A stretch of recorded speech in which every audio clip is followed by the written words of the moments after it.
Hello guys, कैसे हैं आप लोग। आशा करती हूँ अच्छे होंगे। मेरे यूट्यूब चैनल पर आप लोग का स्वागत करती हूँ।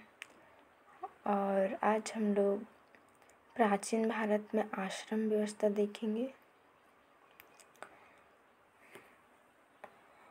और अगर आप लोग को यह वीडियो अच्छा लग रहा और आप लोग नए हैं तो इस सेशन को सब्सक्राइब, लाइक, शेयर करिए ज़्यादा से ज़्यादा, क्योंकि यह MA BA में पूछा जाता है। क्वेश्चन पूछ देता है कि आश्रम व्यवस्था के बारे में बताएं, आश्रम व्यवस्था का वर्णन करें। इस टाइप से क्वेश्चन आता है। MA और BA दोनों में ही आता है, इसलिए आप लोग इसे अच्छे से देखें, पढ़ें, समझें।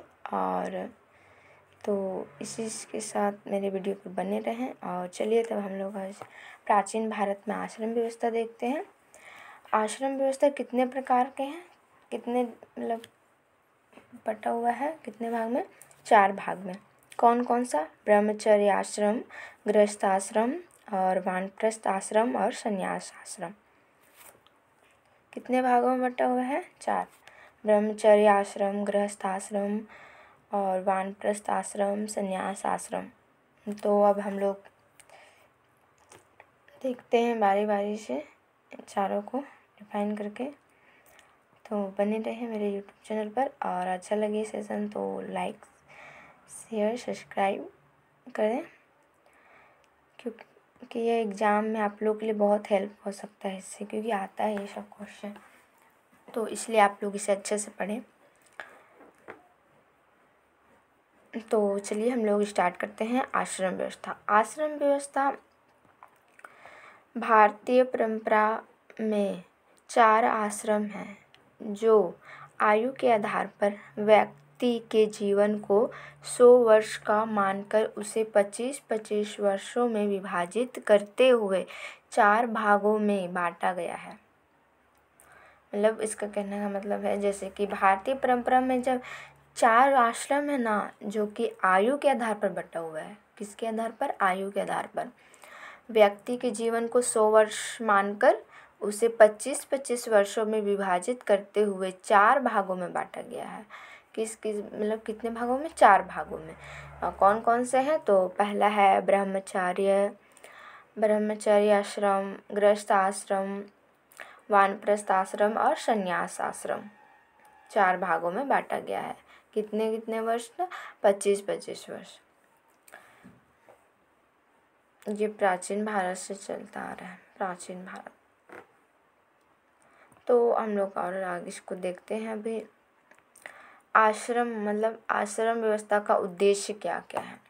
आश्रम व्यवस्था का उद्देश्य, पहला पॉइंट हमारा, आश्रम व्यवस्था पर चलकर क्रमशः मोक्ष प्राप्त करना। यानी कि आश्रम व्यवस्था का उद्देश्य है कि आश्रम व्यवस्था पर चलकर मतलब मोक्ष प्राप्त करना। और दूसरा पॉइंट देखते हैं, आश्रम व्यवस्था के माध्यम से सामाजिक व्यवस्था की निरंतरता बनाए रखना। और देखते हैं तीसरा पॉइंट, आश्रम व्यवस्था द्वारा इहलोक और परलोक को सुधारना। मतलब इहलोक और परलोक। इहलोक और परलोक का मतलब होगा, मतलब जिससे भी जीवन जी रहे, फिर उसके बाद ऊपर जाने के बाद भी मतलब सुधारना। आश्रम व्यवस्था द्वारा इहलोक और परलोक को सुधारना। और तो आश्रम व्यवस्था के 4 भागों में वर्णन इस प्रकार है। तो चलिए अब हम इसे बारी से देखते हैं कि ब्रह्मचर्य आश्रम क्या है, गृहस्थ आश्रम क्या है, वानप्रस्थ आश्रम क्या है और संन्यास आश्रम क्या है। तो सबसे पहले हम लोग ब्रह्मचारी के बारे में देखते हैं।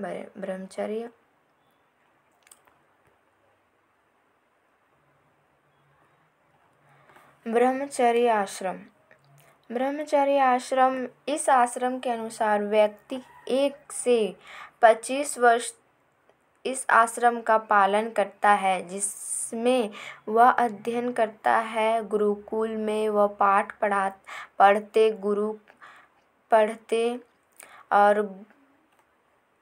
पढ़ते और गुरु का सेवा करना, अपना जीवन यापन करने के लिए अस्त्र शास्त्र का ज्ञान देते थे। जीवन जीने के लिए अपने गुरु के साथ खेत में जाके खेती भी करता था, सीखते थे और मतलब खेती भी सीखते थे।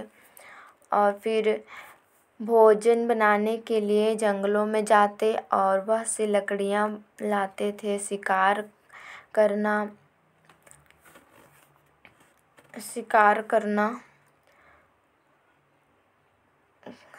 करना भी सिखाते थे। इत्यादि चीज़ें वह सीखते थे।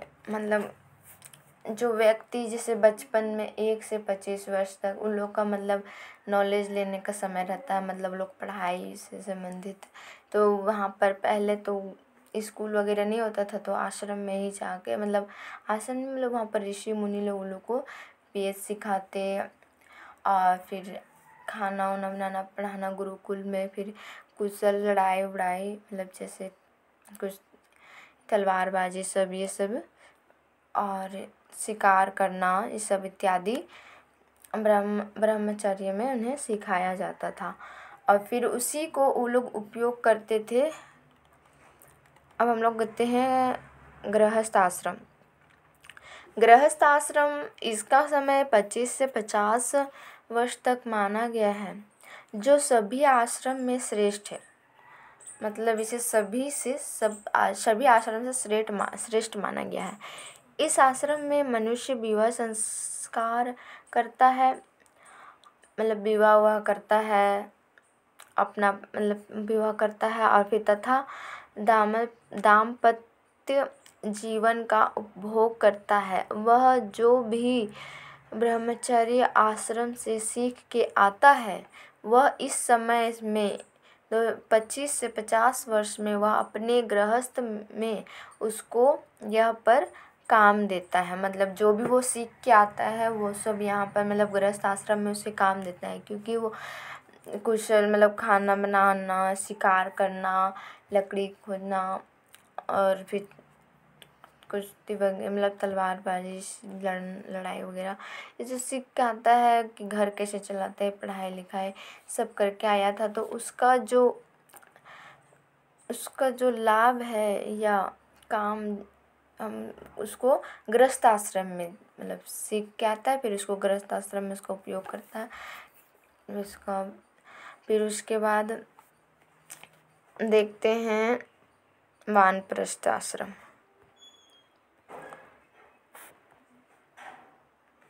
वानप्रस्थ आश्रम 50 से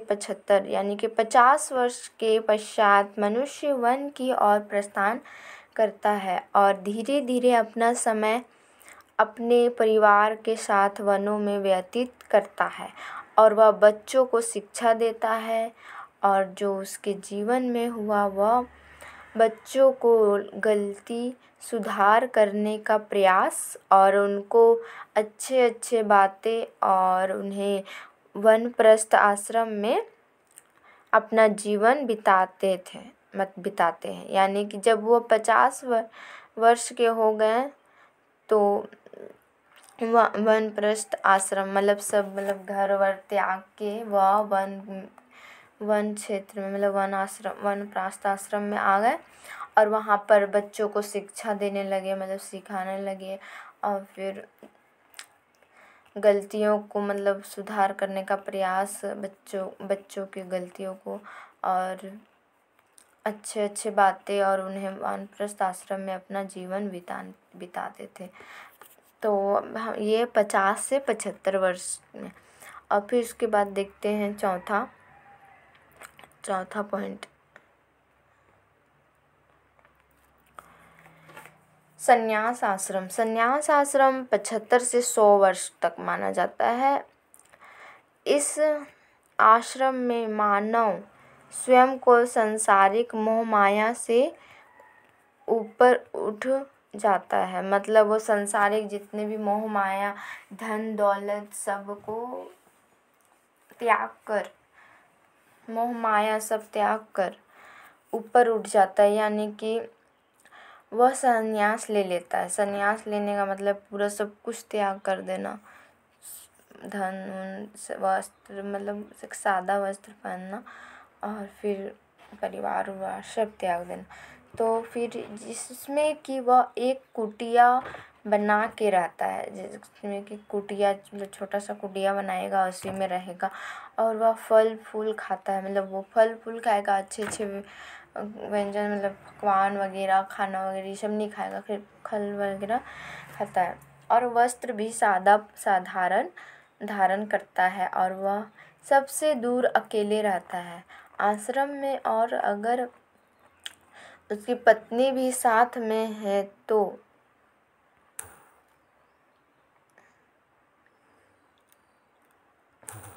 उसकी पत्नी भी अगर साथ में है तो वह पति पत्नी दोनों जा सकते हैं, लेकिन उनके बीच प्रेम नहीं, सिर्फ साधु संत लोग का सेवा और पूजा पाठ पर ध्यान रहेगा इत्यादि। यानी कि देखिए, संन्यास लेने का मतलब क्या है। संन्यास लेने का मतलब है कि पूरा मतलब सब कुछ सुख सुविधा सब त्याग देना, अच्छे अच्छे पकवान वगैरह, घर उर, रिश्तेदार। और अगर वो पत्नी के साथ आ रहा है तो पत्नी के साथ ना प्रेम ना कुछ, सिर्फ वो साधु संत के जैसा रहेगा, सादा वस्त्र धारण करेगा, सादा सब, और अकेले एकदम वनों में एक कुटिया में रहेगा।